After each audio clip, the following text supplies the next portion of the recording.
नमस्कार, मी प्रदीप कदम. आपण पाहता LS मराठी. पाहुयात काही महत्त्वाच्या घडामोडी.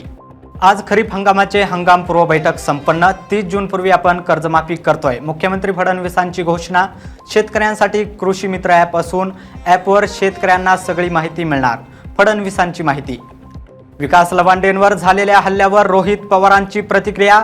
चोराला बेल आणि तक्रारदाराला जेल असा प्रकार. विकास लवांडेंच्या पाठीशी आम्ही सर्वजण ठामपणे उभे आहोत. पवारांचं ट्विट. संजय राऊतांनी एखादं शौचालय किंवा गटार बांधलं आहे का? आमदार गोपीचंद पडळकर यांची संजय राऊतांवर बोचरी टीका. जालना ते परभणी महामार्गावर कॅन ठेवत शेतकऱ्यांचा रास्ता रोको आंदोलन. जिल्ह्यात इंधन टंचाई तीव्र झाल्यानं वाहनधारक आक्रमक. नाशिकमध्ये मुळेगाव त्र्यंबकेश्वर येथील गावकऱ्यांना प्यायचं पाणी मिळत नसल्यानं गावकरी आक्रमक. जिल्हा परिषदेच्या प्रवेश गेटवर गावकऱ्यांचं ठिय्या आंदोलन.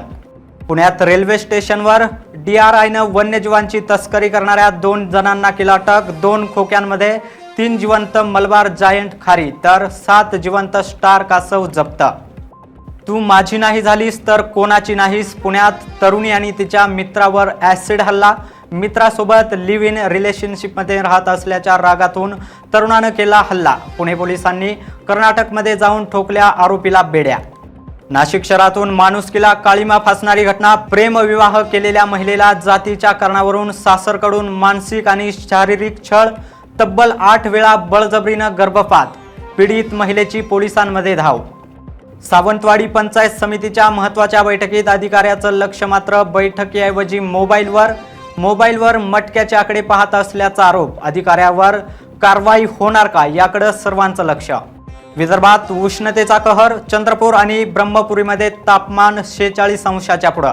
रस्त्यांवर दुपारी शुकशुकाट. उष्णतेमुळे नागरिकांचं जनजीवन विस्कळीत. या होत्या काही महत्त्वाच्या बातम्या. आणखी काही बातम्या पाहण्यासाठी पाहत रहा LS मराठी.